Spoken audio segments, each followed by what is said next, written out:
Episode number 142 with Clayton Fletcher.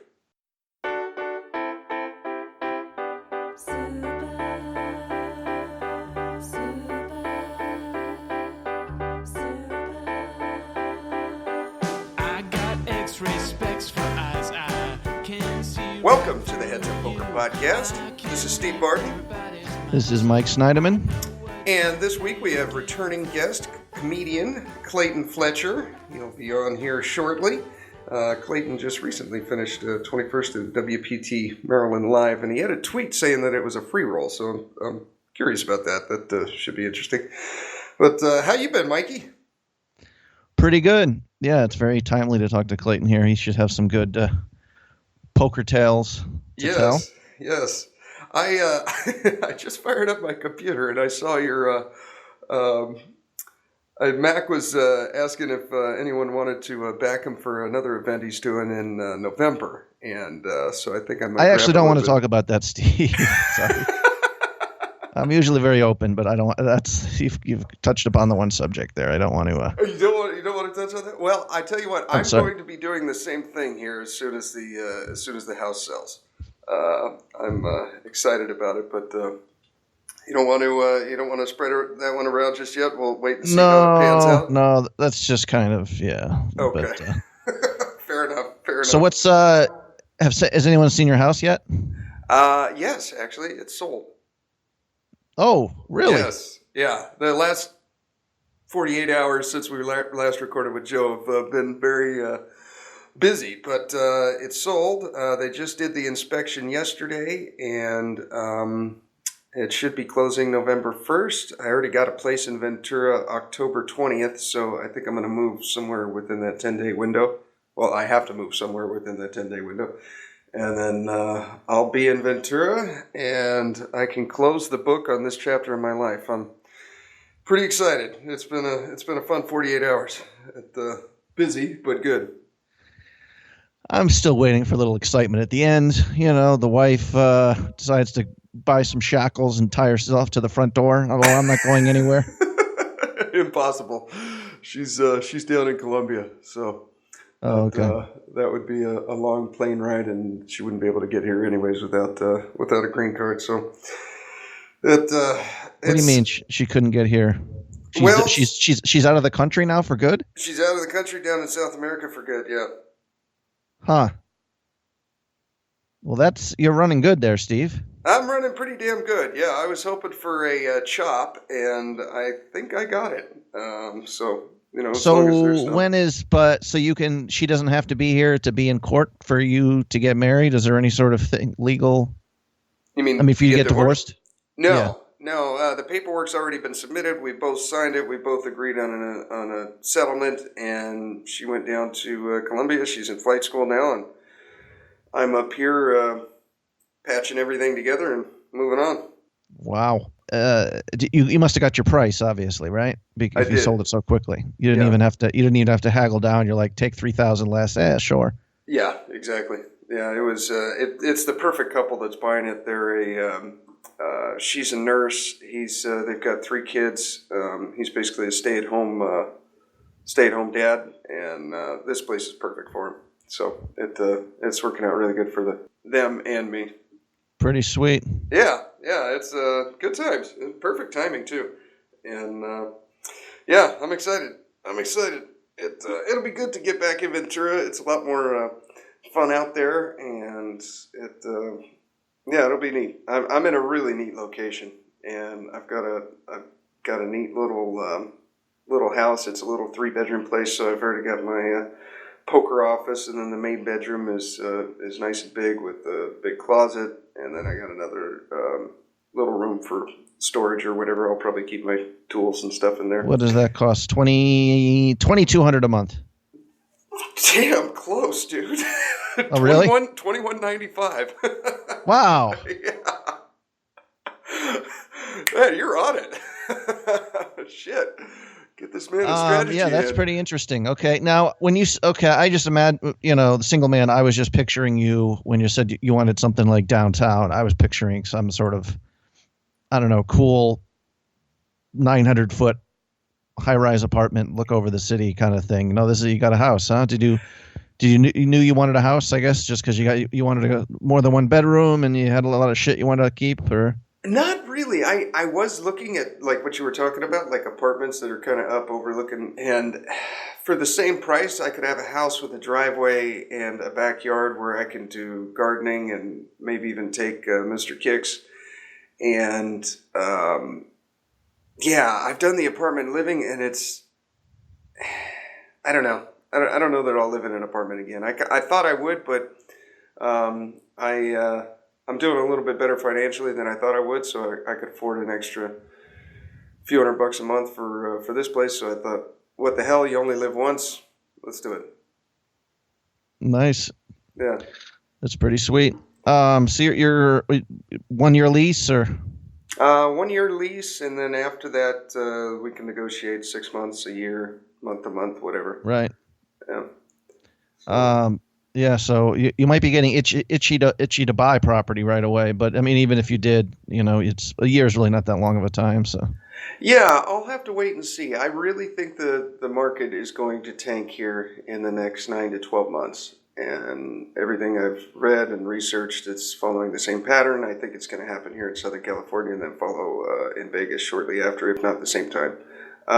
So I'm getting out at the perfect time, I believe. It may go up another, 10 or 20% or something before that happens, but at least I'm free and clear, and then I'll wait it out, wait till the market crashes, and then once it just starts to dip up, and you get like 1.5 or 2 months of increase, that's the time to fire. So I'll see where I am financially by that point, and then I'll go from there. I don't know. Worst case scenario, where I'm at is a really nice place. And I can see myself staying there for a year to the next 4 or 5 years. Who knows? Yeah, I'll play it by ear from there. Nice, Stevie. See how it goes. When's your date again? Is it Friday night? Oh, it was last night. Oh, it was last night. Yes. Man, should we wait till Clayton's on to ask about that? He might have some. Gentleman never tells, Mikey. Oh, okay. Well, you could tell us of the first 20 minutes, or Let's bring Clayton on. Maybe we can bring him in for this. Okay. Clayton Fletcher. Hey. How the hell are you? I the hell am fine. Right on. Life's good. Just got back from WPT Maryland. I saw that in your tweets. Unbelievable. I went on their website for the poker room in Maryland is called Maryland Live. And I went on their website to find out what the schedule was for the tournament series there. I have family in the area, and I was like, maybe I'll go down and play a couple of poker games while I visit my family and whatever. When I got to the website, they were having a contest where all you had to do is fill out this entry blank and follow them on Twitter. And of the however many people who did that, one would win a seat into the main event there. And I won. Wow. So I was like, well, I guess I'm going to Maryland for the main event. I had to, and to think you had sex with Harry, the tournament director, just for fun. And you didn't even know you were getting rewarded for it. No correlation why you got the free roll at all. No. Sex with Harry is its own reward. Let's just be clear about that. Yeah, so unbelievable. I end up cashing in the thing, making day 3. And so with no buy-in at all, I won $16,000. So let's just say I've had a good week, guys. Wow, you weren't going to play in that then? Only I had no intention. I had to change my whole schedule. I played in a couple of the side events before the main, but I had some comedy stuff going on in New York, so I was like, well, I have to skip this main event because it just doesn't fit. But all of a sudden, somebody hands me $3,500 cash. It fits. It fits the schedule all of a sudden. So right, yeah, changes can be made. Yeah, yeah, it was great. Nice run. So how many days was that? 3? It's a 4-day event. I made it halfway through the 3rd day. Okay, yeah. I saw online. It was 561 runners, and you got 21. So that's right. Hell of a run, dude. Especially when you don't have to pay your way in. All you had to do was fill out a card. That's impressive. Free rolling, baby. I love free rolling. You know, I was in Chumash Casino up in north of Santa Barbara in Santa Ynez, and they have this. This was probably a decade ago. They had every time if you played blackjack, every time you got a blackjack, you would fill out a little card, and you got entered in to win a car. And they were reading this off while I was there. I didn't have any cards in, but I was standing next to this old man, and he points at the car, and then he points at himself. And I'm like, I think he's trying to tell me that he thinks he's going to win this car right now. And sure as shit, he won it. And I was just like, oh my God. And I asked him, I said, how the hell did you know? And he's all, well, I play a lot of blackjack, and every card I get, I always fold it in half and I crinkle the edges. Because if you don't fold it in half and crinkle the edges and you just lay it in flat, it gets stuck to all the other ones inside there. But when they reach their hand in and pull it out, they're going to grab that one that is kind of crinkled up. Game theory for entering a raffle. And ever since then, I have crinkled every single card, and I've never won a goddamn one of them. So, yeah. But I can't stop doing it because it makes logical sense, you know. Oh my God! Nice one though. I'm looking at the your bust out hand, and there's a photograph of you there on the WPT site, and you're either A, crapping your pants, or B, in a very foul mood. I can't tell which one it is. That's the look of a man who just ran deuces into nines. Yeah, it always sucks getting knocked out, regardless of, free rolling and making 14,000 or whatever, 16,000, and so let me see. I'm looking pocket deuces. You had 9 big blinds under the gun. Yeah, 7-handed table, but one of the players, Matt Glantz, had not yet returned from the break. It was the first hand after the break. Okay. So there were only 6 of us on the table, and I was the shortest stack in the whole tournament. And I thought, under the gun, 6-handed deuces are plenty good with my M of 3, my 9 big blinds, however you want to look at it. Yeah. Shove it in and push and pray. And I folded all the way around to the big blind. I had one more guy to beat, and he looked at 2 9s and called, and I couldn't get any more luck. But I had so much luck all day. Day 3, I entered the day as the shortest stack and still managed to ladder up from 29 players to 21st, just picking up hands when I needed one and nobody else had anything. I mean, I never really built a big stack. I don't think I had a big stack at any point in this tournament. At one point, my stack might have been like 50% above average. But as opposed to over the summer, I feel like every World Series event I played in, I'd have like a 2 times or 3 times average stack at some point. Not that I made any final tables there either, but still had a few deep runs from it. But yeah, this was pretty cool. So do you have, it sounds like you maybe maximize your possible, is there one hand you think, something maybe middle of day 2 where you're like, I wish I called, or I wish I folded there. Is there a hand that you think will bug you for a little while? Or well, no, it's kind of hard. I mean, I think if I regret anything, it's the feeling of getting called when I'm bluffing. Okay. But I look back on the hands when I did choose to bluff, and I feel like they were good spots. I try not to let the results fool me. Just because I got called doesn't mean I shouldn't have bluffed. Yeah. I feel like I had good spots. Like one example was the very last hand of day 2. I was up against an old man who had been pretty conservative all day, and I decided to triple barrel him, and he took about 5 minutes to finally call. We actually played with a tournament clock. A shot clock in this tournament. Yeah, so he used all of his remaining shot clock chips. Now, that doesn't really tell you much because it's the last hand of the day, and we're going to get 4 new ones tomorrow. So he might as well use them. But it was not an easy call for him. But, yeah, he called me all the way down with second pair on the last hand of the day. And I feel like it's a good spot for me to bluff there because, generally speaking, players like to try to lock up whatever they have for the next day. It's probably the first time this guy ever made a day 3. He didn't want to go into day 3 short stacked. If he calls and loses, he's going to be short stacked. So I feel like it was a good spot. He just found the call somehow, and I got outplayed by a 75-year-old. Not the first time, it won't be the last. Right. Fair enough. It sounds like a good spot if he took that long, and an older conservative guy. He might have been just taking a long nap and then finally woke up and wow, yeah. Look at this fucking bozo. Oh shit! I got second pair. I call.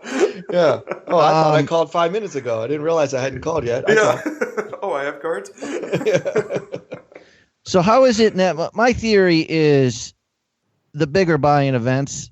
I mean, certainly it's tougher by the time I'm sure you got like middle of day 2. It's like mostly pros. I mean, you can give your own opinion, but there's maybe a few. There's just still a lot of bozos. There's just bozos with money.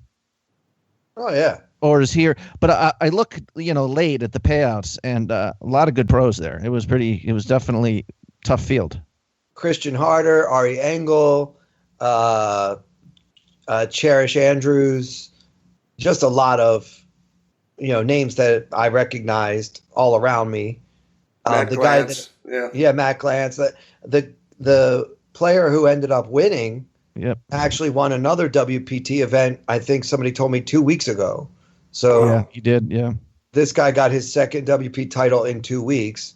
So we think I'm living right, winning a free roll to get in. This guy's taking them down every couple of weeks. So yeah, but it was exciting and it was cool. I didn't have to get a hotel. I stayed with my mom. Oh, cool. And yeah, it was nice. I got to have a chance to see my family and a lot of local people there in Maryland rooting for me because that's where I grew up. So it was awesome, a great experience. You finally were able to buy those cashmere earmuffs you wanted for a cold winter in New York, right? What do you? Yeah, I mean, don't leave home without the cashmere earmuffs. That's what I always say. Yeah. Bunny slippers. Yeah. Mike knows how we do it here in New York. How's the comedy club going? Yeah, comedy's great. I have a bunch of big shows coming up here in New York, and then I'm going down to Florida for some shows down there. Boca Raton, that's my kind of town. That's my target audience, the retirees. Down in Boca. I do comedy for Golden Girls. That's where it's at. When I'm down there, there's a big tournament series at one of the casinos down there. So I'll definitely get some cards in as well. And then I'm back in Sweden. Mike, you coming with me this time? I need an opening act. I wish. Hey, man, eventually I would like to make that trip, actually. Now that thank you for, that sounds like, that would be great. It's amazing. I love Sweden. We got to do a trip out to New York and get Mike a mic in front of his hand at your club, Clayton. I've been telling Mike for years he's hilarious. He should be doing stand-up. But, a lot of guys are funny, but it takes a certain kind of crazy to get up on stage in front of a group of strangers and try to make them laugh. And I don't think it takes courage, I would think, is a major factor in it, Yeah. Have you ever done like a open mic, Mike? No, nothing like that. What would it take? Well, if you did stand up and I just got to sit there in a chair and shit on you, I would say some funny things. My humor is very reactive, Steve. I need a foil here. Yeah. There's something they're doing now called roast battle. You'd be really good at that, Mike. You just roast battle. Huh? Yeah, you just insult the other person. It's kind of like battle rap for nerdy comedians. I got you. Yeah, it's battle rap for people who can't rap. Exactly. It's funny battle instead of rap battle. Yeah. I see Andrew Brokos ran deep in that tournament too. Do you guys hang out at all? Yeah, definitely. We hung out a little bit. Andrew has family down there too. So it was great to see him. And with 50 players left, we were both kind of fantasizing about what if we both make the final table. And then he had a rough spot his bust out hand is on his website. People can read it. It was kind of, a little sickening. And then a little while later, I was out. But I guess if I have one regret, it's that I didn't make $100,000 last longer bet with Andrew Brokus. There you go. You would have won that one. Yeah. Yeah. Damn. Yeah, but that's results oriented thinking. I would never have bet on myself to last longer than Andrew in any tournament. That guy's a monster. He's a great, great player. Yeah, I mean, all you got to do is listen to his podcast a few times, and you realize that he's at another level of thinking about the game. Yeah, I'd love to get to that level before I die. We'll see. Working on it, man. Working on it. I wouldn't. Too much work. Yeah, just win a free roll and luck box your way into a tournament. That's pretty good. Does this change your? When you say going down to Florida, are you going to play the main event or whatever series? Is this increase your bankroll, change things a little bit? Maybe you're going to maybe buy into a little bigger cash game. Gamble with a little bit. Nah, it doesn't really change it that much. It's not. It's not like all of a sudden you win $16,000 and you can move up in stakes. I feel like I'm just going to pretend. Right. I didn't win. I'm going to still play the tournaments that I was planning to play, which does include the main event down there. I think it's $1,500 or something. Okay. Oh, yeah, is this a circuit series? No, this is just a thing they do every year in Pompano Beach. Okay. There's a casino there. There's also a racetrack. It's one of these racetracks that they added slot machines and then poker. And they do this thing called the Isle Open at the Isle of Capri, Pompano Beach. Okay, so that sounds familiar. That's next month. Yeah, you get down to Florida. I'm thinking of going down to Florida and visit my parents soon, so I just wanted to see. Oh, yeah, come on down. Yeah, it's close to Fort Lauderdale. Yeah, it's a great place. I really like playing there a lot. A lot of good poker in Florida. A lot of the players down there, they just don't care. It's not a good place to bluff. I always check myself. If I'm in Florida and I'm bluffing, I feel like I'm making a mistake. Well, it's in between all the bingo tournaments, right? Yeah, you got to wait for bingo to let out for the poker tournament to start. Yeah. And then you don't want to bluff these guys, generally speaking, because there's just a lot of money down there, and they just don't care. It's like, well, I have a pair below bottom pair. I qualify. Right, sure. If this were a 6-card game, my cards would play. Yeah, I'm fine. It's okay. Yeah. I mean, I'm exaggerating slightly, but I find that my bluffing frequency correctly goes down when I travel to Florida. Yeah. You're better off just making the big value bets down there. Hard to disagree with that. Yeah. What was the head of the so are you playing? You get the chance to play in a lot of cash or not really? There's nothing in there's still closest casino to New York is what, Borgata or Parks? Yeah, I guess Parks is probably the closest one. I heard they're opening another one somewhere like in the Catskills, which would be closer, but it remains to be seen what kind of poker action they get in that place. I would love for them to just open a casino in Times Square. That would be amazing because I live near there and I could just walk to the casino and play poker, which would be great. There'd probably be you have some Wall Street traders after a bad day. Yeah, they want to get in there.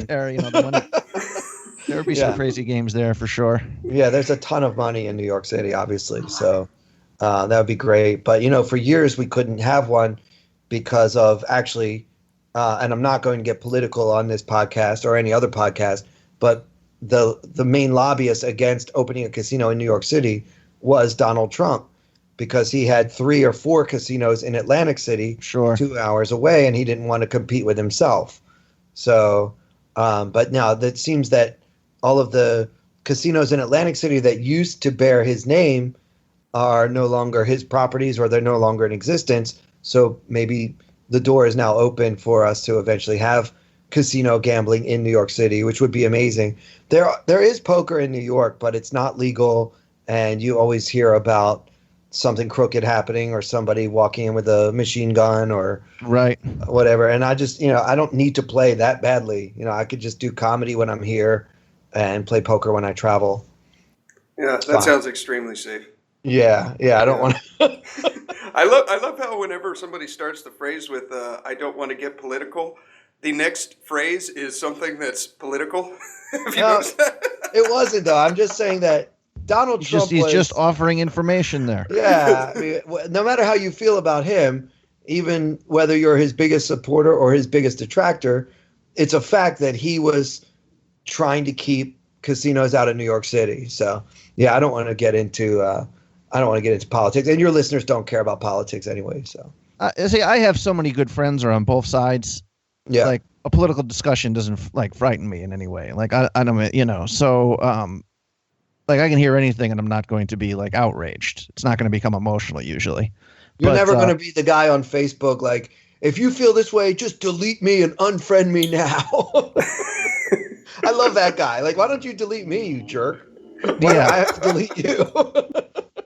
No, there was a post I put on Facebook recently that started getting a little contentious. I was arguing for some gun control, but there's some people that didn't like that. But you know what it is, it's different. The one guy at my casino though who's just huge for Trump. I'm like, can you just admit this man is like deeply like I was just like the video of him working on his jump shot with the paper towels in Puerto Rico.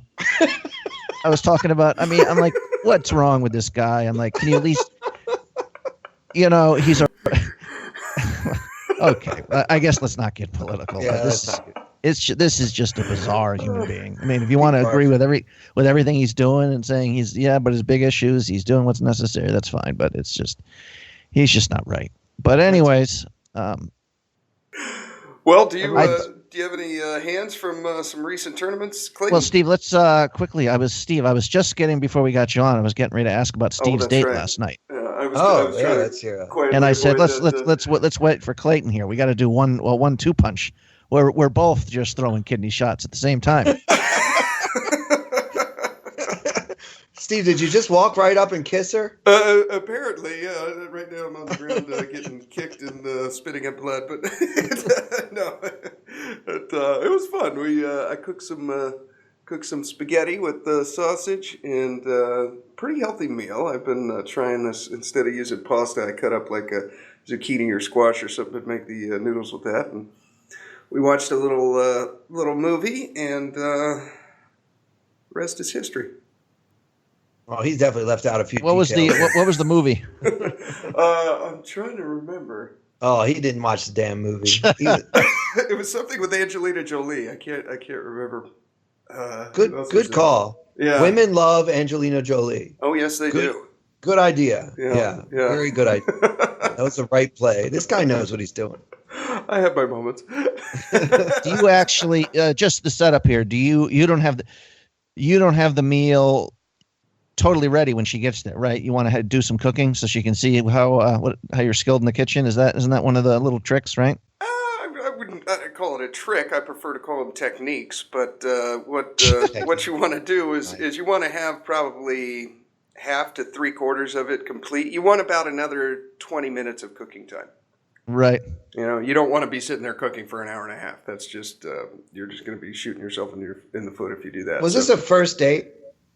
This was I guess you'd call it a third date, because the first date we went out to downtown Ventura, had dinner, a couple of drinks, and then the second one we met up out at the beach for like 20 minutes. We both had a free half hour or so, and then this was the third one. Lock up your daughters. Steve's out there on the... Yeah, really. Steve's single again, exactly. So lock up your mom, too, while you're at it, just in case. Just in case. Never can be too sure, right?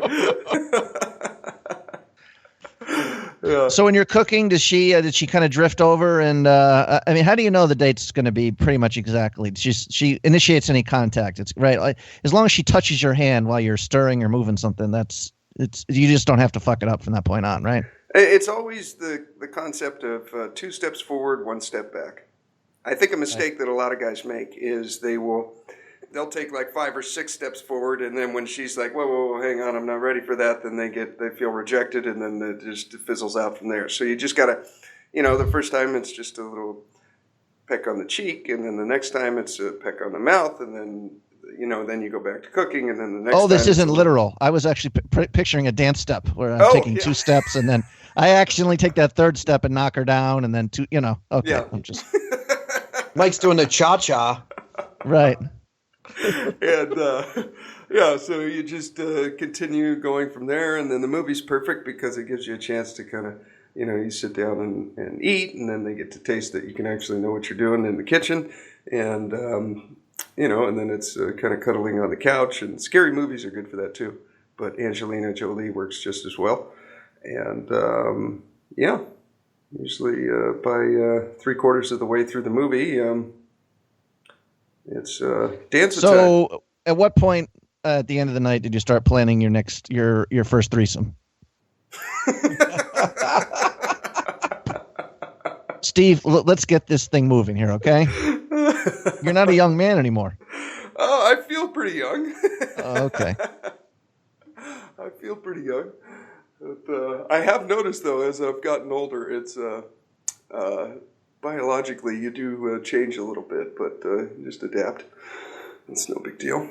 I think I don't know, Clayton, if you want to, you don't have to give any like anecdotal information, but the whole, 2-step forward, 1-step back, especially the comedy thing where if you're just blowing into town for a day. I remember Steve Martin's book, he would be like talking about how he'll just learn a cocktail waitress's name. And then, because he knows he's going to be back 6 months later. Yeah, and she'll probably still be there. You know what I mean? Like, it's like I couldn't, that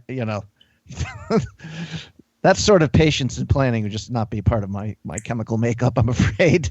Oh, I don't know. I I mean, I've heard stories about you. It took you 17 years to be with one girl. So, I was begging the whole time, though, Steve. I just finally broke her will. Broke her will. Nice. I know a lot of male comedians who keep basically a spreadsheet of every town they go to, who they can call when they get there. A little black book. Kind of like the proverbial girl in every port. I What don't know. a seedy fucking bunch you are. You're worse than card players. Now, now the truth finally emerges. Yeah, I just was going to add to that I've never been one of those guys myself. Okay. It's not my style personally. I always prefer for things to happen more organically. Let's leave it at that. Yeah. Okay. Can I, before we, Steve, I'm always trying to prevent talking about hands. God, I know. Strategy is just. I actually have a reason to break out earlier, Steve. By the way, I have not prepared for. This is embarrassing. I have a camping trip with my son for Boy Scouts this weekend. Cool. And I just realized this is like an old school. The last time we went on a camping trip, there was a big cabin. I don't know what the word for it is. A big facility where we went there and had meals and everything. This is old style camping, where all of a sudden I get an email saying, if you're bringing a hibachi, it's like, there's no food there. There's no Chick-fil-A. And I didn't really think about this. Last time I went camping, it was in the summer, and this time they're talking about how cold it is at night. So I have to go out and get better sleeping bags and outerwear and all sorts of shit, and I kind of got to do that today. But anyways, if you ever have a kid, Clayton, Boy Scouts is a lot of work. It sounds like just throw the ball out at the soccer field and let them chase it around. That's my Yeah, what kid doesn't want to play ball? Let them play ball. That's exactly. Fine. But and maybe not for stand-up comedy, but I do have some ambitions, Clayton, that are similar to the things you do here, and I think I've talked about that.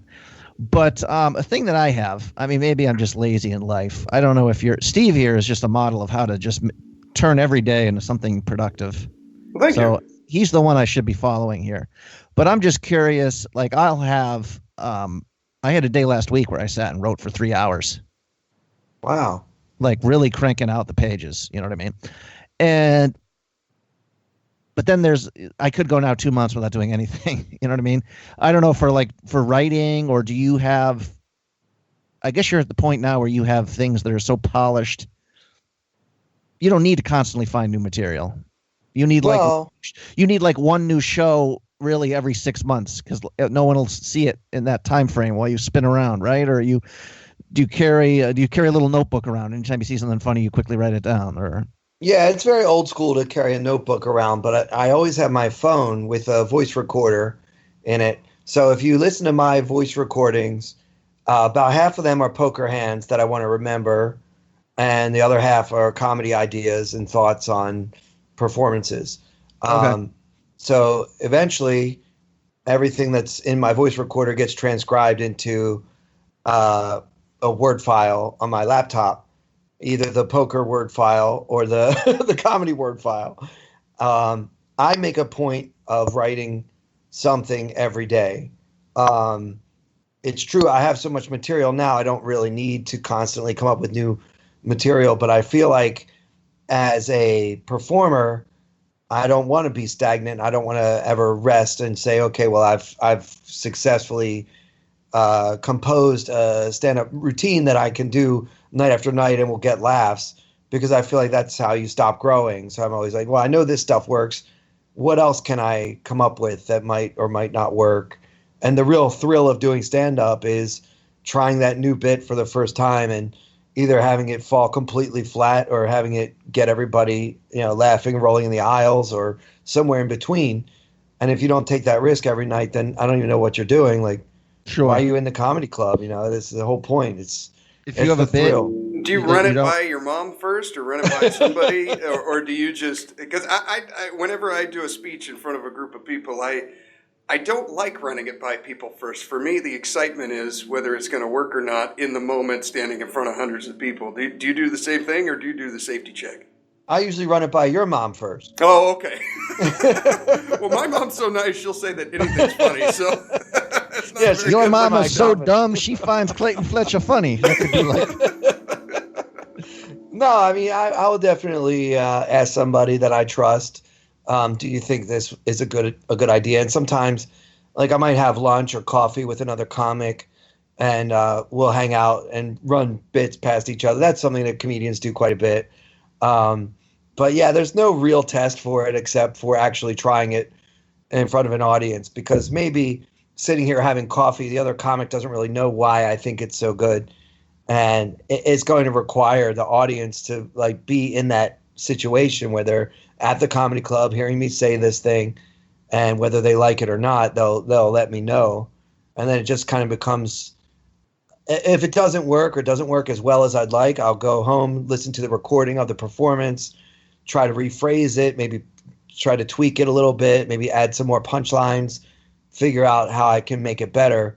And just constantly, comedy is kind of like football.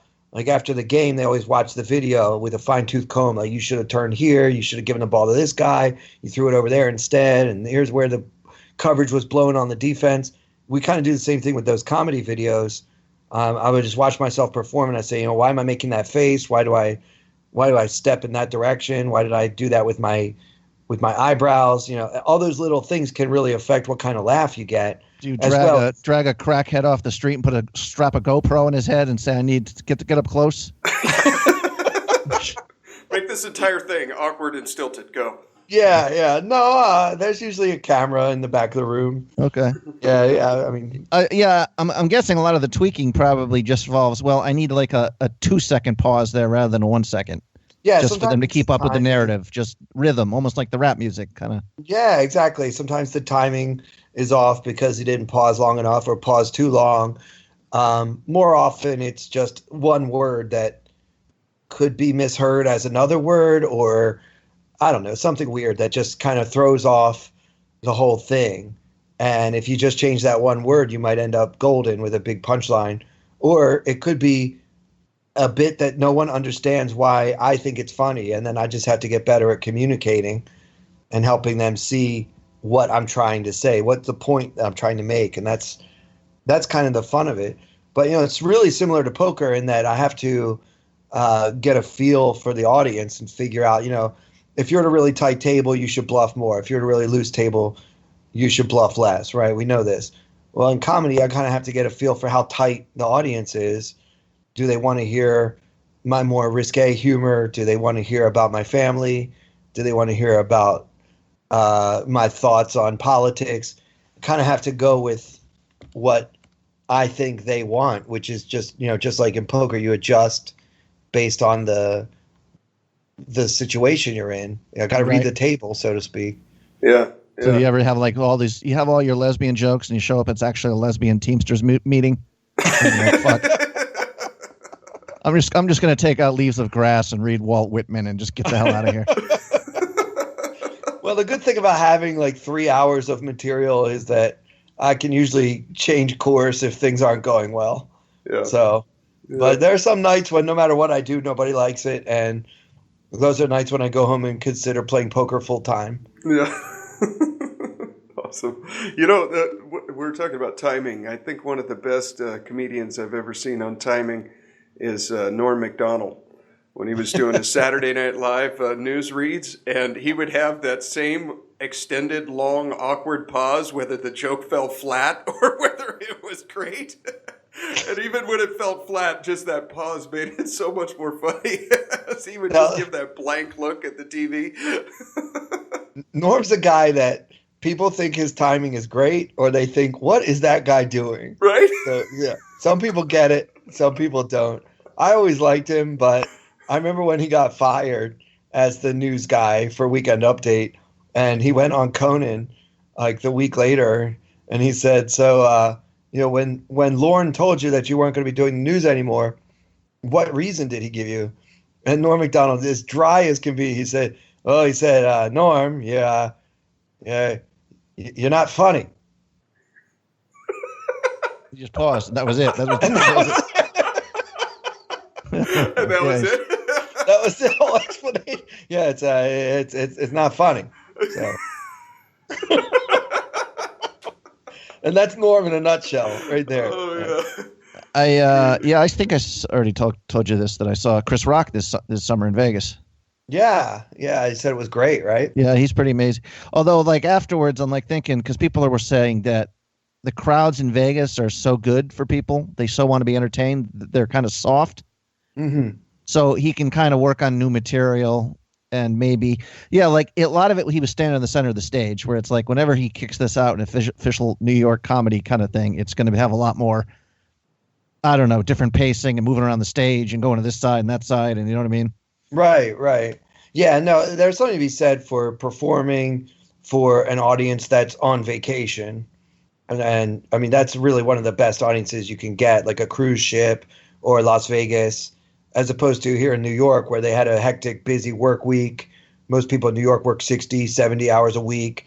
They come to the comedy club and they're paying their hard-earned money and they expect you to be funny. And if you're not, they're going to be angry. Whereas they'd rather be cuddling on a couch with Barton, quite frankly, but they can't get home because of the traffic. Who wouldn't? Let's be real. Who would? Very true. Very true. Yeah. Right on. Well, should we extend on to the strategy section? How do you feel, Mikey? I can do one hand, but I do have to run. Okay. All right. Okay. First, I'm going to tell you guys about Elliot Roe. Yes, I will not play a hand of poker unless I listen to that man's voice first. Meditation tapes to warm you up and get you in the right mindset so that you can focus on poker. Live, online, cash, tournaments, whatever your game. If you want a structured approach, join his Poker Mind course. Every month you get 3 different webinars with Elliot. You get a Q&A, you get a content webinar, and then you get inside the mind of their monthly guest. When you sign up, you get all his MP3s and access to an exclusive Facebook group.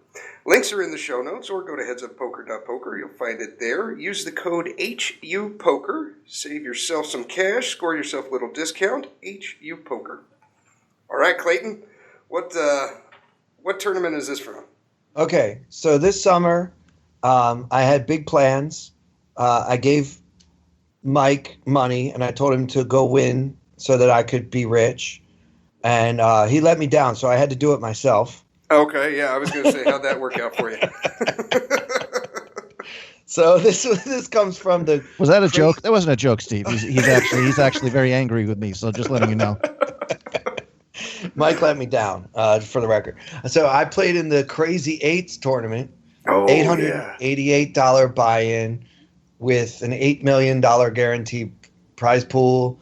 8-handed tables. Are you catching a theme here? Start with 8,000 chips. I mean, they did as much 8 as they possibly could. Right. So I actually fired twice in this one. So this is from the second the very last flight of the Crazy Eights, I decided to play one more time. At this stage of the tournament, the blinds were 300 and 600 with a 75 ante, 8 max. Okay. I had 45,000, which was a lot. We started with 8,000. Sure. The average was about 20,000, so I was doing great in this tournament. I was at a pretty good table. There was one player that I didn't recognize, but several times during the tournament, people that I did recognize congratulated this player on his deep run in the monster stack, which had happened a week or two before this. Okay. So apparently the player that I'm going to be talking about had already had some success this summer, and a lot of the known professional top players were congratulating him on his deep run. So he's in that mix of those guys. He's not some nobody. 3 folds, and the player I'm talking about opened to 1,300 with 30,000 behind. Okay. All right, so if I'm doing my math right here, he's got an M of 20. You have an M of 30. You got 75 big blinds. He's got, what would that be, 50? Yeah, that's about right. Okay. All right. Yeah. So I'm on the button. It folds to me on the button, and I have the ace 7 of clubs. Okay. I feel like this is a spot where you could actually make a case for folding, for raising, and for calling. Yeah, I agree. So I guess I want to discuss with you guys which one I should do. Well, tell us a little bit more about this guy. You said he made a deep run. Yeah, so he's shown himself to be a competent player, and that opinion is just buttressed by the fact that these players I know keep coming up and congratulating him on his deep run in the monster stack. Okay. So how old is he? What's he look like? All that. Yeah, so he's he's probably late 20s, early 30s.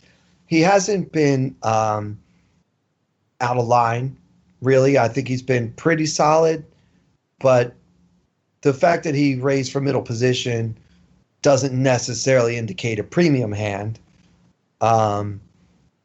He's been the kind of guy that can check, give up on the flop.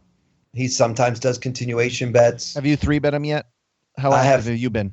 I have been very active at my table, but mostly I've been calling with decent hands in position and just playing pots against the fish at the table, of which there were probably realistically 3 of my 7 opponents. That right there is a good argument for just folding there. Yeah. If this guy's the good player. But you got position on him, you got the chips. And yeah. So, I think I would put it in order of fold, just because of the last thing that you said. With the fish there, fold, and then second would be calling, and third would be 3-betting. Okay. They're all very close, though. I mean, I could see myself doing any 3 in this point, and maybe even 3-betting more than. If it was offsuit, I think I'd be more likely to 3-bet. But I don't know if you could kind of come up with. Of course, Clayton, you don't play a lot online, but if more than his overall results, I would just try to be. Well, how is he going to react post flop to this? He might have a lot of just check give ups because he's got to play out of position against the chip leader. Right, and I have. So that would be a good reason just to flat. Yeah. Or float any sort of reasonable flop if you want to. And because if you don't think he's going to double barrel, if you've seen him on 2 different times, c-bet and then give up on the turn. So kind of, I was just going to say, try to create your own little HUD for the guy. Yeah. So, I mean, that's kind of what we do live, right? Because we don't have all the numbers right in front of us. So I kind of put those numbers on guys.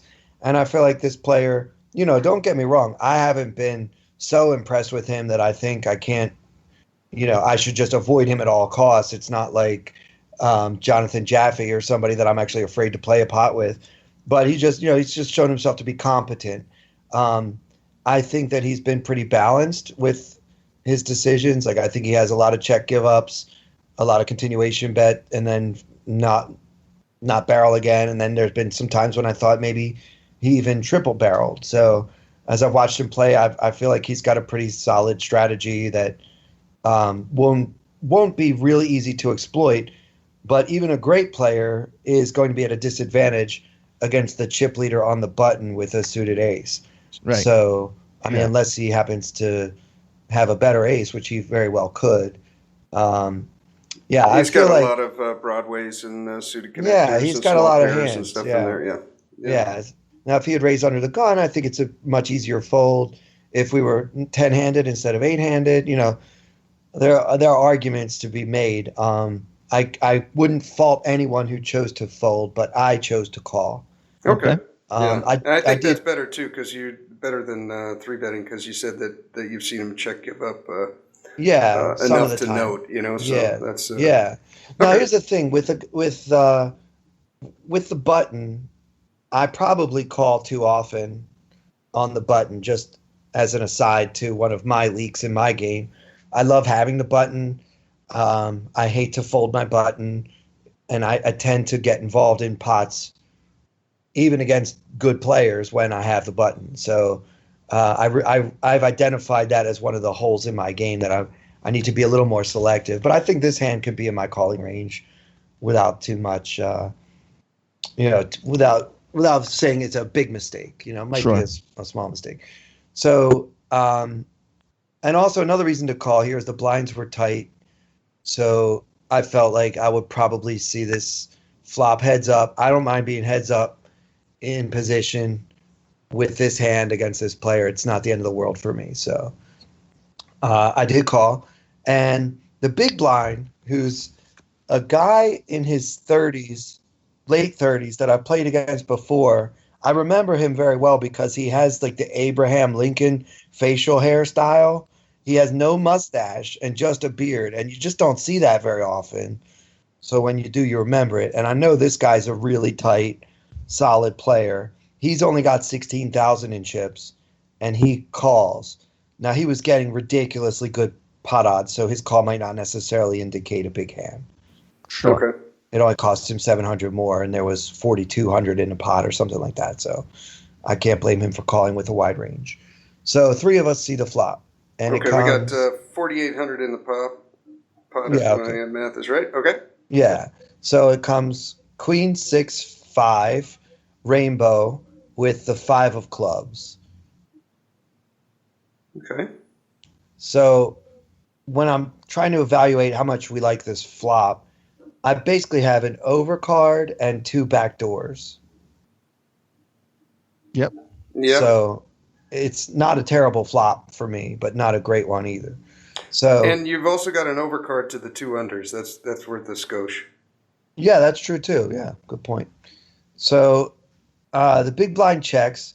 The original raiser bets 1,500 into the 4,800 pot, which is just a tiny bet. It's less than 1/3. How much does he bet? 15? 15, yeah. Oh, okay. So, yeah, less than 1/3. Yeah, so that's a really small bet for this pot and for this tournament. Like the bets at this table had been noticeably bigger in general than this one. So this bet really stood out to me as being a very small bet. And based on live reads as well as that bet sizing, I felt there was a better than average chance that this was a probing bet where the guy figures, well, look, if nobody has a queen, there's no flush draw. If nobody has a queen, they're probably not going to call me. So I can just make this little probe bet and probably win the pot a lot. Yeah. So you're thinking this is something like ace jack, jack 10, pocket eights, that ballpark? Yeah, I feel like he's got all those hands and many, many more in his range. He could be c-betting 100% here. So it's you can't. I mean, even though he has 2 opponents, one of them is relatively short stacked, and it's just a pretty good flop for a c-bet, in my opinion. Yeah. There's no flush draw, and it's a slightly connected board, but a lot of guys like to play high cards. So, like if I called with ace 10 and the other guy called with jack 9, then this c-bet's going to work every time. So that's what I think he might be doing. And he doesn't feel the need to make it any bigger because we either have a queen or we don't. Yeah. So given all that, I'm considering floating. Now, the reason why I don't love floating is because Abraham Lincoln's still waiting in the big blind. So it's not the best spot. I much prefer to float when I'm heads up. But I could fade that possibility and see what develops on the turn. There's so many turn cards that I'm going to like. Like a lot of cards give me an open-ender. A lot of cards give me a flush draw. 3 cards give me a pair of aces. So I feel like with all those continue outs, if you will, on the turn, if I float here, assuming the big blind does fold, which we hope he will, and then any of those cards come on the turn, it'll be easy for me to bet. But even if they don't, like say the 5 pairs on the turn and he checks, I could probably take this down with a small bet because it looks like a check give up to me. So I'm just trying to think ahead and plan the hand. I like a float here. I think most of the time the big blind's probably going to fold. And like you said, there's a lot of good cards on the turn here. A 4 gives you an open-ender. There's 4 of those left. An 8 gives you an open-ender. There's 4 of those left. There's after we remove the clubs from the 4 and the 8, there's 7 clubs left. There's 3 aces. A 7 might even be good if he was doing something with, he raised 4 or 5 of hearts, or you might even be able to rep a king if it comes on the turn. I think there's a lot of good cards here. I like a float. All right. I kind of like a raise here, or at least I would be raising. Sometimes I think it's defensible. I just think it's hard to continue with you in position against it. If we think he's c-betting a lot of his range, that means he's going to be folding a lot to a raise. Well, what am I repping? Are you ever raising a queen there, Mike? Like you got queen jack here on the button. Are you raising that, or are you just flatting and hoping? I mean, it doesn't matter what you're repping if he's got pocket 8s here. Or ace jack, like you said. I don't think. He knows that, well, I mean, yeah, he could call, and a lot of players are going to do that, but a lot of players are just going to pass on that spot. Yeah, because even though it doesn't make sense to raise, they can't continue anyway. And they say, well, it could be a bluff, but I'm not going to continue. I mean, I think he probably.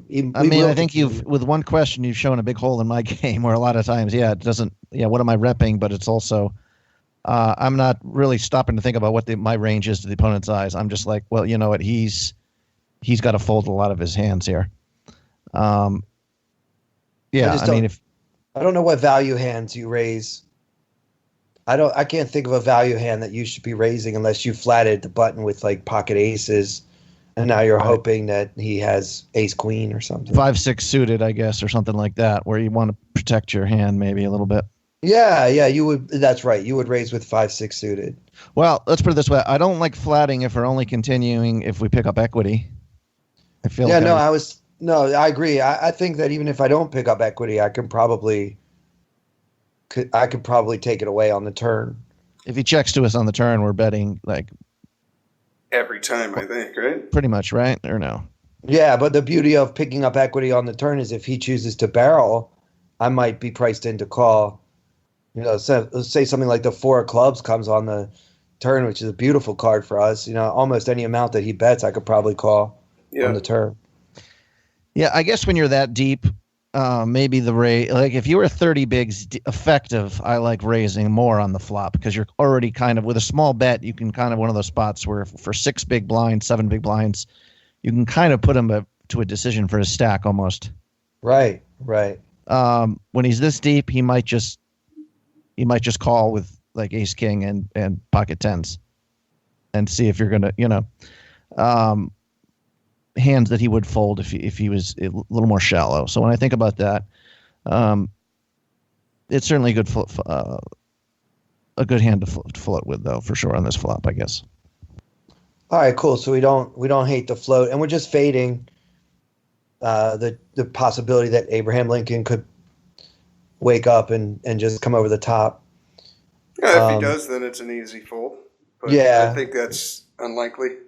Right, and it only cost us $1,500. So, I mean, this guy just kind of priced me in with this little bet. I wasn't really planning on continuing if he bet big. If he bets 3,000 on this flop, I think it's a pretty easy fold for me. But he really enticed me with this little probe bet. So, all right. So I float, I call, big blind fold. So we got what we wanted. Okay, and now so we there's got 7,800 in the pot. Correct, 78 in there. The turn's the tray of hearts. So we did pick up a little equity. Okay. Got a gut shot to go with it. And now he checks. I'm definitely betting. The question is, are we prepared to bet twice? These are the spot I always think about when I'm ready to bluff turns, or which cards are we bluffing river with as well? Yeah. Is that a fair? That's a great question. We got to look at the 2-street decision here right away. Right, and also if we bet now, how much should we bet?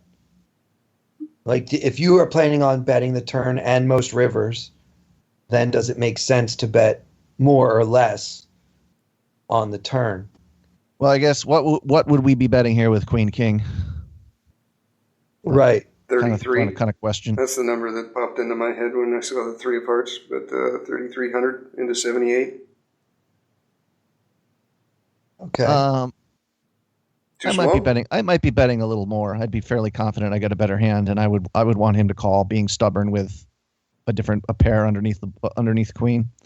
But yeah, that sounds about right too. What were you thinking, like 4K or 40, 45, like that big, or were you thinking like 6K?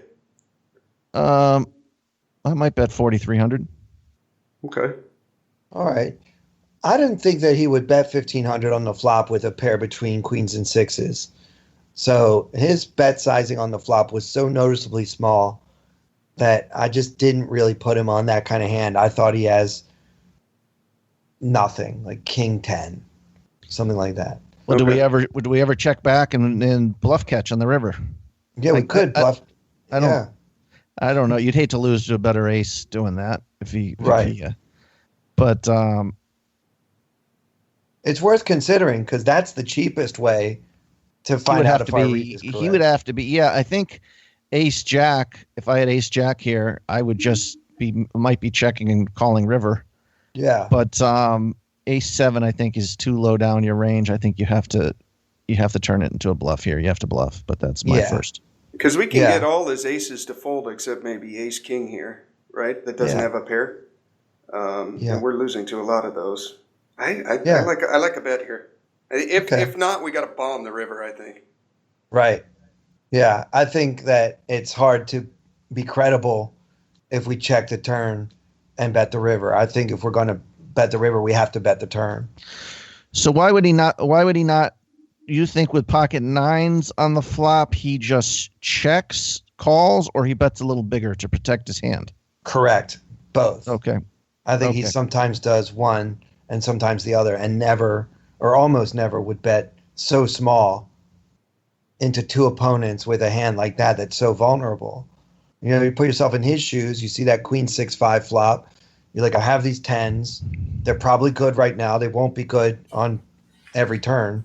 So let's just end this pot right now and bet 3,000 into 4,900. I think that's what most of us do with 2 10s in that spot. And sometimes we'll say, well, I don't love my hand, but I like it enough to check and call with it at least twice.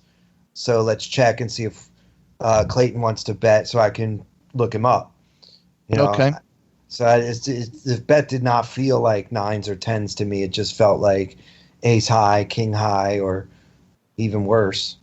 Like jack 10 or jack 9 suited, something like that, Yeah, I don't know exactly how big his opening range is, but any of those hands that are in it. I felt like he wanted to continue, but wanted to continue at little risk to himself, thinking that if we have a queen, we can call, and if we don't, we can't. It was kind of what I put him on. So planning it just now, if we obviously want him to check fold here, but if he does check call, what are we going to be ranging on him, and what are we going to be doing on the river? Yeah, so if he checks and calls, that's weak jacks, jack, queen. I mean weak queens, queen 10, queen jack. Yeah, again, I probably wouldn't expect him to have a queen very much because he bet 1,500 on the flop. So Okay. I kind of remove a lot of queens from his range.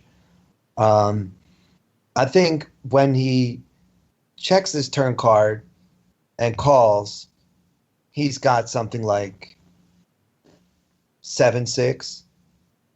Yeah. Okay. Right? Like, so he's got a pair and a gut shot, maybe even like 5-4, where now he's open ended.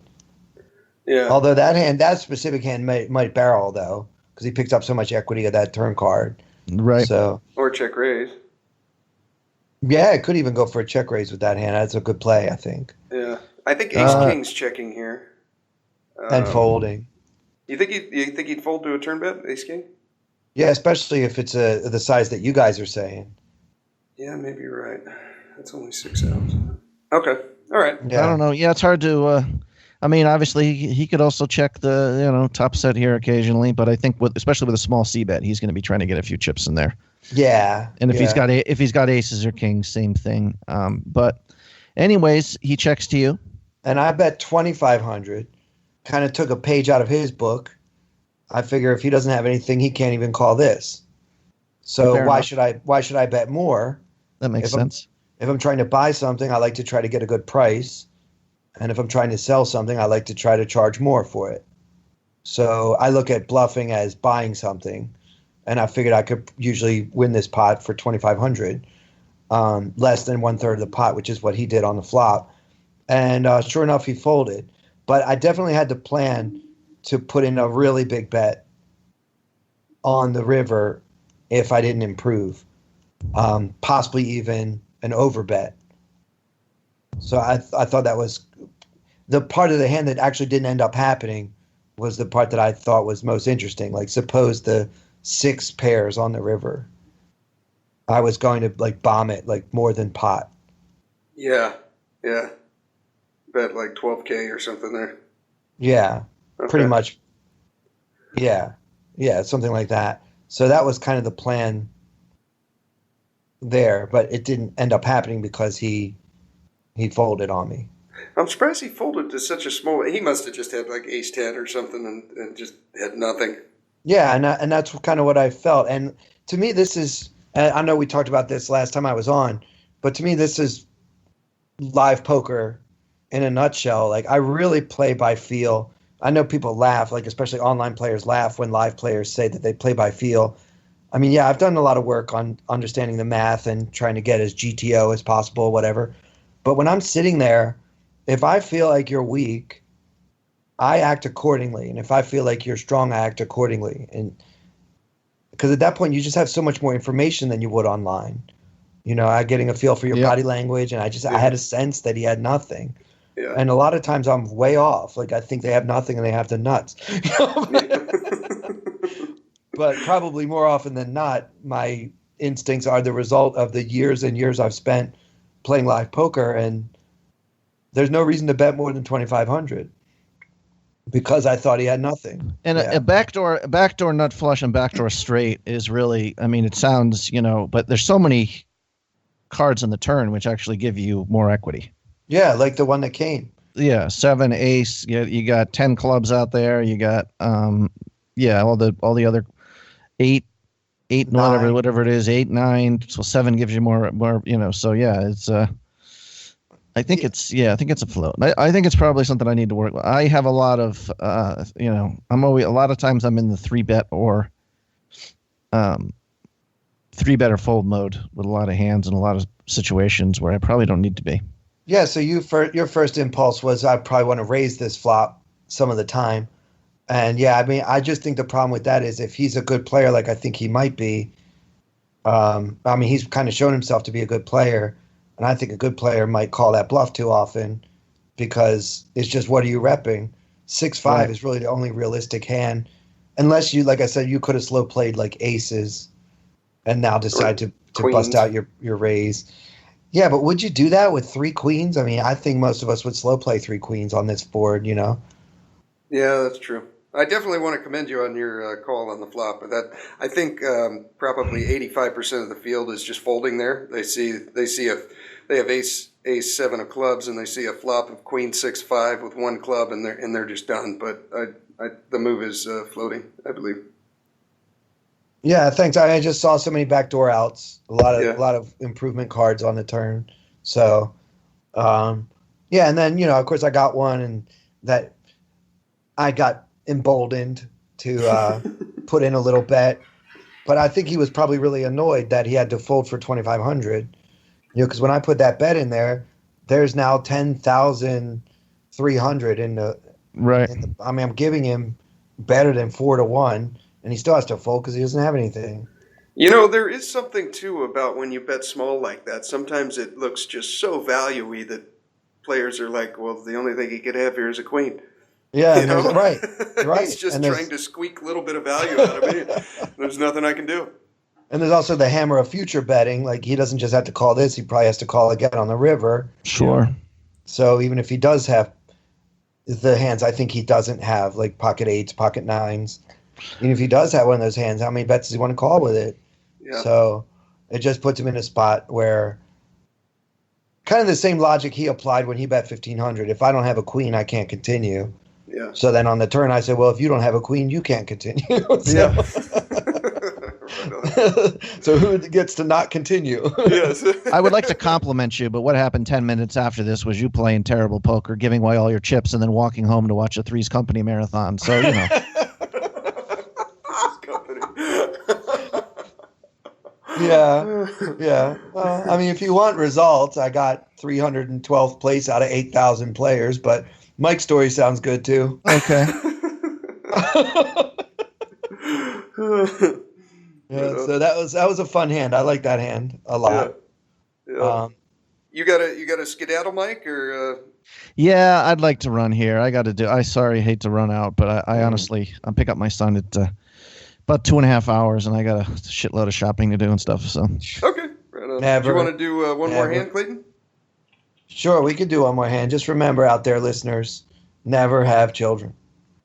No, that's not the lesson. Kids, it's such a joy. I should make clear, I'm giving you the Skype high five over the web right now. Actually, there's a couple dads when I'm playing at the casino, and we're friends, and I talk about Steve and Carlos. I'm like, there's these two guys. They both had vasectomies. They're fucking insane. They don't realize this is the greatest joy there is. But I'm not going to try to sell you on it. No, as it is, I'm going to go out there trying to. Boy Scout meeting. Yeah, as it is, I'm going to be running around trying to find the cheapest bug spray I can find. So that tells you where my life's at. You get what you pay for when you get bug spray, Mike. I'll just say that. Yes, exactly. You're a good okay, dad, boys. Mike. I'll talk to you later. Good dad. Right on. All right, brother. Have a good one. Okay, we got one more here, Clayton. Let me first tell you guys about Tournament Poker Edge. This strategy section is brought to you by TPE. Let's get better at these things called tournaments that we all know and love so much. Join me, Mike, and Clayton at TPE. You can guess along and hope you get lucky, or you can stack the deck in your favor and watch the videos, form study groups with the other members and pros, and know the correct play. I can't talk enough about Andrew's videos on there. He's got oodles of videos on there about hand reading, continuation bets, playing the big blind, value betting, getting your bets called, getting folds on your bluffs. It's all there at Tournament Poker Edge. Try the free videos, go to the forums. It doesn't cost you anything, and you get to try it for free. When you join, use the code HUP month, HUP quarter, or HUP year. SYSC, man. Save yourself some cash. Study and learn with other people that are just like us. This will be the best thing you've ever done for your tournament game. I guarantee it. Alrighty. Hand number 2. All right. People want to hear about the main event, right? I mean, that's what it's all about. That's the best tournament of the year, yes. Yeah. So I played the last day, the Monday, I guess it was. I ended up at a pretty good but not great table. I played, I think, 7 main events, and this was probably the second worst table I've ever had. Okay. Which doesn't mean it's a bad table. It just means for the main event, where there are some people that have never played poker before in the room, this wasn't a great table to be at. Okay. I was not running particularly hot. I had 31,000 down from the 50,000 starting stack. by the time this hand happened, and the blinds were 200, 400 with a 50 ante. Okay. Is it full ring, 10-handed? 9-handed. 9-handed, yeah. Okay. Yeah. So my M is about 30, 32, something like that. And I have 80 some big blinds, like almost 80 big blinds. So I'm not in a desperate situation at all. Yeah. But I'm well below the average, which was at that point about 65,000. Okay. So the player in the low jack, who was the best player at my table, including me, a really, really good player that I did not recognize, but he has shown himself all day to be skillful. He folds when he should. He bluffs with the right frequency. He makes great value bets that people can't help but call. He's just been keeping the whole table off balance all day long. Okay. Not a maniac, just a really good professional tournament player. And I don't know his name. I wish I did. Okay. He raised to 1,000. He had 90,000 behind. From the low jack. Okay. And then the player on the button, who's a terrible player, the reason we play the main event, guys like this, they just call and call and call. And he's got about 60,000 and he calls. And then the small blind folds and I'm in the big blind with 2 red 8s. Okay, small blind folds, big blind. We have 8 of hearts, 8 of diamonds. Okay, so it's 600 for us to call and take a flop, or we can 3-bet. Yeah, this deep. Okay, so low jack, he's got 90K, button's got 60K. Hero, we have 31K. So it's 31K effective. I think I'm just set mining here. I don't want to raise and then get build a big pot with a pro that's got position on me. I think I'm just calling here and taking a flop. Yeah, I agree with you 100%. I mean, of course, I have to consider re-raising, but it just didn't make sense. Not against this guy. It's just not the right spot. So I call. Okay. And flopped a set. Queen 8 tray with the Queen 8 of spades. Queen 8 of spades. And what's the 3? Is it a heart or a diamond? Yeah, it doesn't matter, but it's a heart. Okay. Yeah. Well, that's a beautiful flop. Yeah. So we flopped the second nuts. Okay. What's in the pot at this point? 3,800, I think. 3,800. Okay. All right. So one reason I wanted to bring up this hand is because I listened to one of your recent episodes, Steve, where you talked about donk leading with the guest. And this is a spot where I like to donk lead because 9 times out of 10, my opponent puts me on a flush draw. A small donk bet when you have a set and there are 2 of a suit out there is almost always misread as a flush draw, or at least that when they range me, they're going to heavily weight me towards a flush draw. Yeah. So I put in 1,500, hoping to get raised. Okay, low jack. And he raised to 4,500, and the button folded. Okay, button fold. Okay, yeah. As far as donk leading, I really like this with the set here. Maybe with queens, not so much, just because you block any queen that he could have. But if the board here is Queen 8 of spades, 3x. If you had, you're not going to call out of the big blind with 8-3, but let's say it was Queen 8-7. I also like a donk lead here with 8-7. I think that that would be good. And then donk leading with like small flush draws, like let's say you had 5-6 of spades. I'd like a donk lead there with that. But with the set, when you're donk leading, you have to balance in some nutted and value hands here. And I think a set of 8s is perfect. I love your sizing. And we got what we wanted. We got a raise. So now we got to decide: do we just float or do we pump it back? Either one is a sign of strength, and I'm trying to think of what looks weaker.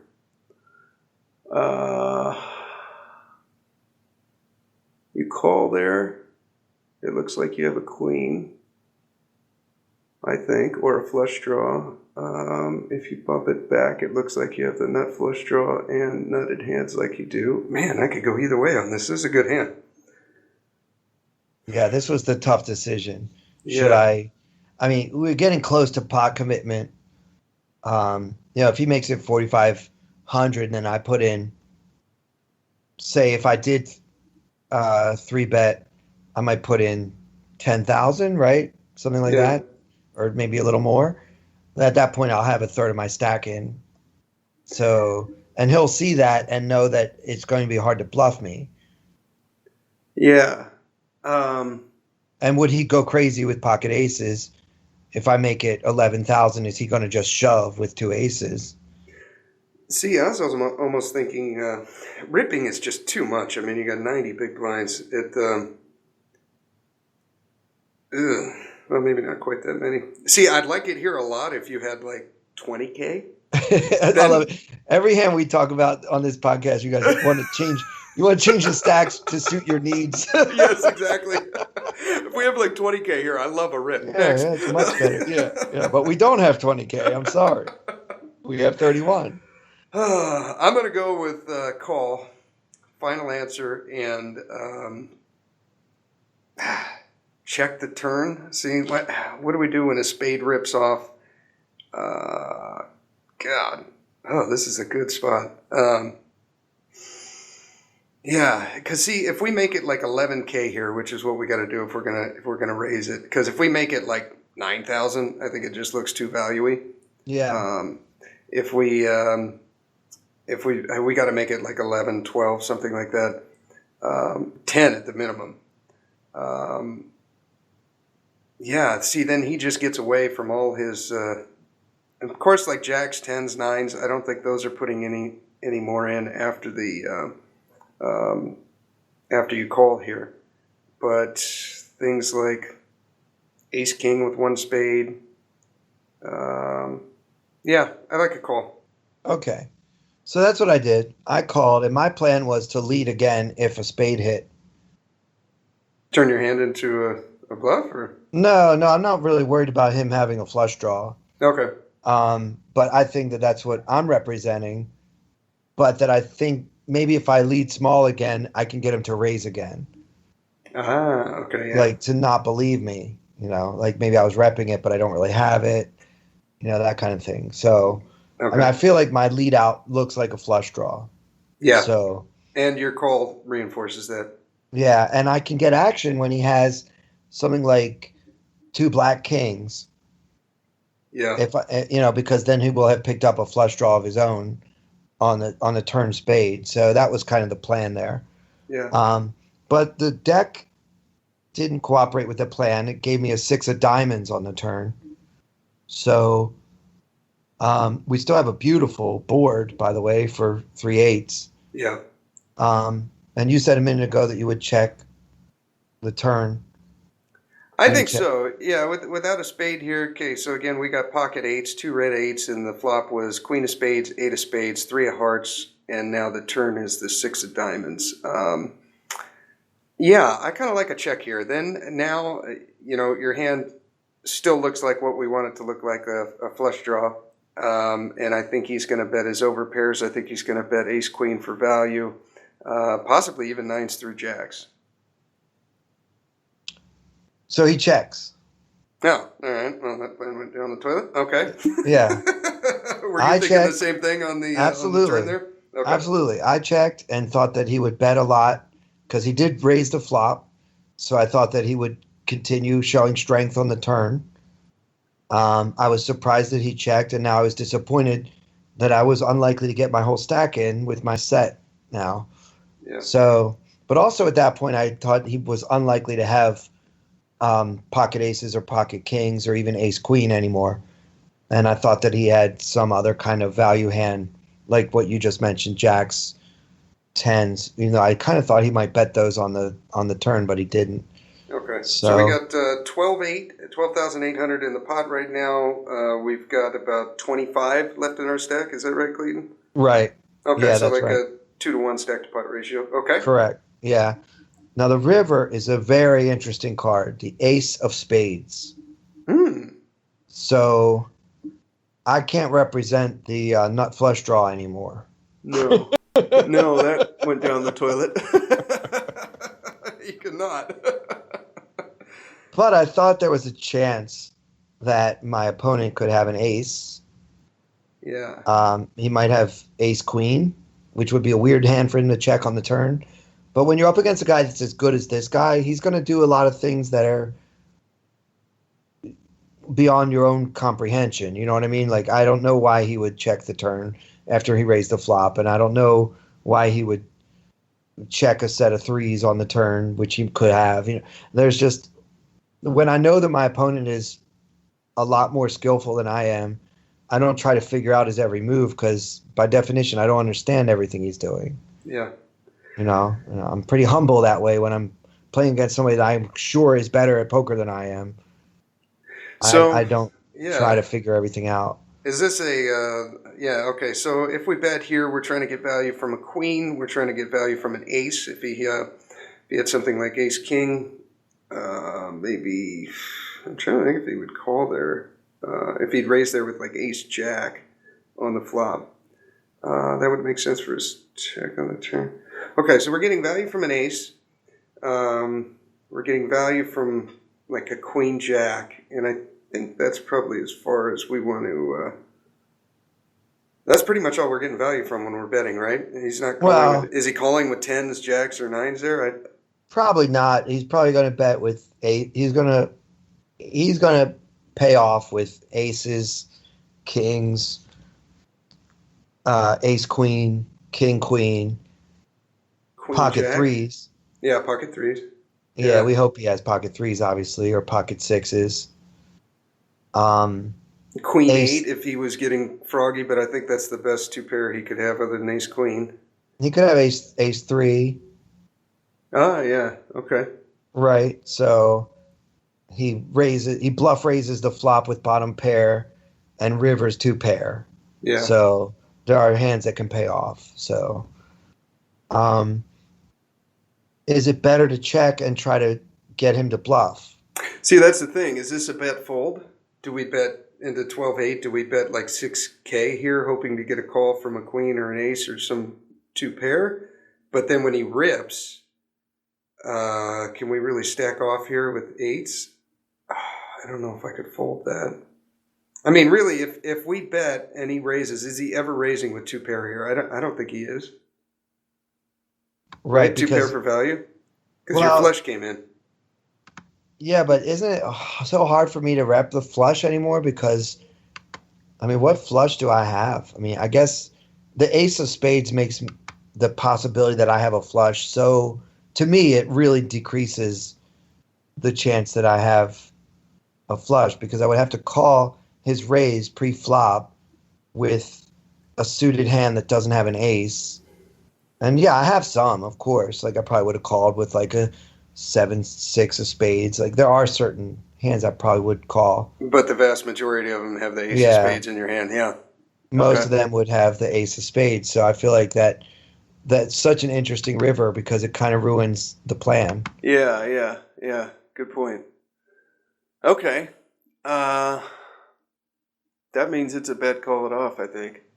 All right, I'm going into 12-8. We got 25 behind.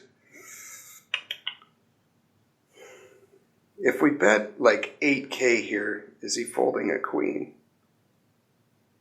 I don't think so. I think he has to call. Okay. All right. I'm gonna go like 8K. In game, I'd probably bet 7,700, something like that. Yeah. Okay. So I did 7,500. Great minds think alike. All right. And he tanked for quite a while, and then raised to 18,000. Okay, saw that one coming. Yeah. I think this is going to be a lot of two pairs, and then it's going to be some, every now and then you're going to be beat with a flush, but I couldn't fold this. Wouldn't he bet the flush again on the turn? I mean, the flush draw. That's the thing. Like, first question, what does he open from the low jack that made a flush now? King, jack of spades? King 10 of spades. King 9 of spades would probably be pushing it. Jack 10 of spades. Jack 9 of spades. And then the random little ones like we're talking about, 9, 10. Now, some of those hands you just mentioned, I think, would bet the turn when check 2. Yeah. He took the lead. He took the lead in the hand on the flop and raised to 4,500. Now I check to him on the turn. And if he had something like Jack 10 of spades with a straight flush draw, doesn't he barrel that hand? He's going to bet that hand. Gutter, yeah. If he had 9, 10 of spades, he picked up a gutter on the turn. Yeah, you're probably right. So are you thinking reshipping it here? No, because I don't think he's ever calling with if you reship another. Well, you wouldn't have that much left at this point. He probably has to call, but I think I'm beat too often to re-raise. I think it's just either catch the bluff, yeah, or save your extra 7,000 or whatever I have behind now. You know. Yeah. I think this is going to be a lot of 2 pairs. Yeah. That would make the most sense to me. Ace Queen would make a whole lot of sense. Yeah, I felt like Ace Queen was a big part of his range, although it's kind of a sneaky little check back on the turn. I also felt like Pocket Trays is a pretty sneaky check back on the turn. Yeah. And this Ace of Spades, he sees that I didn't have the nut flush draw. You know, I feel like that if any other spade on the river, I think I have an easier decision. Yeah. This ace is kind of like ruining my life. So I figured he's good enough to bluff me here with the 10-9 that missed. Right. Yeah. Or whatever else he could have that missed. Straight draws. And I felt like there were enough bluffs in his range that I should call. And he had the king deuce of spades. Oh. Which is just not a hand I had in his low jack raising range at all. And I'm surprised he didn't barrel the turn with his king high with the flush draw. It just, the way he played this hand, he basically owned my soul. And I'm glad I didn't lose it all, because if he shoves on the river, I probably would have called, because just with this hand, just because it's the ace on the river. Yeah. And not any other spade. It's just so hard for him to have a flush. Yeah, I remember even saying King 9 suited might be a stretch. But a stretch, right? Yeah. Yeah, but this is something that great players will do. They'll just like mix in some hand that makes absolutely no sense into their range, just a small, tiny percentage of the time, just enough that when everything falls into place like it did here, they make their flush and get paid off. And his sizing on the river is just, it's too enticing. The pot odds I'm getting to call, 9,000, what is it, 10,500 more. Yeah. Into this huge pot now.